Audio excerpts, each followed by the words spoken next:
2023년 2월 21일 화요일입니다. 삶의 현장에서 우리가 함께 나눌 오늘 하루 말씀 시편 148장 1절에서 14절입니다. 할렐루야, 하늘에서 여호와를 찬양하며 높은 데서 그를 찬양할지어다. 그의 모든 천사여 찬양하며 모든 군대여 그를 찬양할지어다. 해와 달아 그를 찬양하며 밝은 별들아 다 그를 찬양할지어다. 하늘의 하늘도 그를 찬양하며 하늘 위에 있는 물들도 그를 찬양할지어다. 그것들이 여호와의 이름을 찬양하면 그가 명령하심으로 지음을 받았음이로다. 그가 또 그것들을 영원히 세우시고 패하지 못할 명령을 정하셨도다. 너희 용들과 바다여 땅에서 여호와를 찬양하라. 불과 우박과 눈과 안개와 그의 말씀을 따르는 광풍이며 산들과 모든 작은 산과 과수와 모든 백향목이며 짐승과 모든 가축과 기는 것과 나는 새며 세상의 왕들과 모든 백성들과 고관들과 땅의 모든 재판관들이며 총각과 처녀와 노인과 아이들아 여호와의 이름을 찬양할지어다. 그의 이름이 홀로 높으시며 그의 영광이 땅과 하늘 위에 뛰어나심이로다. 그가 그의 백성의 뿔을 높이셨으니 그는 모든 성도 곧 그를 가까이하는 백성 이스라엘 자손의 찬양받을 이시리로다. 할렐루야. 시편 185째 시간입니다. 품위는 사람이 갖추어야 할 위엄이나 기품을 말하죠. 그 나라에서 품위가 가장 높은 사람 하면 권력 서열 1위인 왕이나 대통령 아니겠어요? 제 어린 시절 기억에 대통령의 품위가 참으로 돋보였던 장면이 있는데 국군의 날 열병식에 대통령이 차량에 타고 이동하면서 사열하던 TV 속 장면입니다. 대통령은 군대에서 넘버원의 군 통수권자입니다. 6회 공군이 모여 사열하는 대통령을 향하여 일제히 경례하며 충성을 다짐하던 걸 봤을 때에 그때 대통령이 참으로 대단한 사람이구나 느꼈습니다. 군 통수권자 대통령의 품위는 그야말로 대통령을 보좌하며 그에게 충성을 다하는 수십만 국군의 존재 앞에서 가장 크게 빛나 보이겠지요. 자, 그럼 하나님의 품위는 어떤 때에 가장 크게 느낄 수 있을까? 이런 생각을 해볼 수가 있겠네요. 우주에 존재하는 모든 만물들이 하나님을 중심에 모시고 일제히 그분을 높이며 찬양할 때 아니겠습니까? 본편 148편은 마치 육해공 전 군대가 모여 충성하면서 대통령에게 거수경례하면 대통령이 그들을 바라보며 사열하듯이 온 우주 만물이 하나님께 충성하면서 하나님을 높이고 찬양하면 왕이신 하나님이 그들을 사열하며 찬양을 받으시는 현장을 담고 있습니다. 하나님을 찬양하는 존재들 명단을 한번 살펴볼게요. 가장 먼저 모든 천사들이 나오죠. 천사들은 하나님을 모시는 천상의 군대입니다. 우주를 통틀어 가장 힘있고 위세 좋은 최강의 군대가 천군입니다. 2절 그의 모든 천사여 찬양하며 모든 군대여 그를 찬양할지어다. 하나님을 보좌하는 하늘의 천사 군대가 가장 먼저 등장하여 일제히 하나님을 찬양하는 겁니다.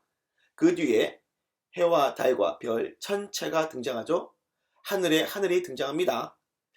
여기서 하늘의 하늘은 하늘 중에 제일 높은 하늘, 즉 하나님이 거하시는 가장 거룩한 천상의 장소를 말하죠. 용들과 바다가 나옵니다. 용은 하늘을 나는 드래곤을 말하는 게 아니고요. 거대한 바다 생물을 말해요. 즉 바다와 바다에 사는 생물들이 등장을 하고 그 다음 불과 우박, 눈, 안개, 광풍이 등장하여 하나님을 찬양합니다. 특히 광풍이 하나님의 말씀을 따른다라고 하는 표현이 압권이죠. 그렇게 기상현상도 하나님을 찬양하는 열병식에 참여를 합니다.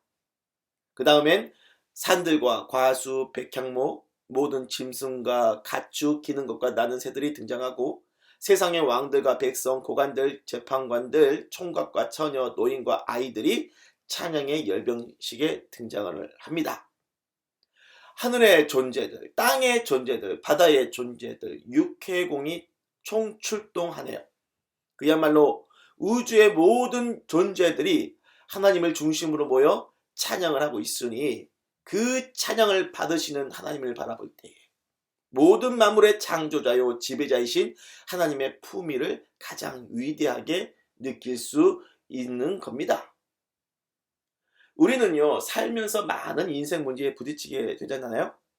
문제에 골몰하다 보면은 얼굴을 들어 하늘을 볼 생각도 못하고 그저 땅바닥의 문제만을 보면서 그 문제 풀어주실 하나님만을 생각하게 되는데, 그래서 나한테 하나님의 가치는 내 문제 풀어주시는 하나님 정도밖에 인식을 못할 때가 있어요. 내 삶을 풀어주시는 하나님은 그래요, 물론 좋은 분이긴 하지만 그 정도로만 생각한다면 하나님의 진정한 품위를 깨닫지 못할 수도 있습니다. 내가 해결해야 할 인생의 그 문제들만 생각하지 마시고 눈을 들어서 하늘을 보고 하늘 너머의 우주와 우주 너머의 거룩한 하늘의 하늘을 보십시오. 존재하는 모든 것들이 다 주의 이름을 높이고 그 발 앞에 복종하고 있어요. 그 찬양을 받으시는 하나님의 위대하심, 그분의 품위를 보고 깨달으시길 바랍니다. 모든 만물 지으시고 다스리시며 찬양 받으시는 위대하신 하나님을 믿으시라는 말씀입니다. 말씀을 마무리합니다. 친하고 잘한다고 해서 만만하게 보는 경우가 있잖아요. 그래서 예수님의 고향 사람들은 예수님을 잘한다고 생각하고 만만하게 보고 하나님의 아들로 대하지 못했죠. 우리는 그런 실수를 저지르지 말았으면 좋겠습니다. 주님을 나한테 가깝고도 좋은 친구라고 생각할 때 가장 부담 없고 편하고 좋지만요, 결코 그분을 작게 봐서는 안 되겠습니다. 온 우주 만물이 다 모인 찬양의 열병식에서 우리의 위치를 제대로 깨닫지 않는 거죠. 그분은 만물의 통치자요, 우리의 찬양을 받으시기에 합당하신 품위가 높으신 존귀하신 하나님이십니다.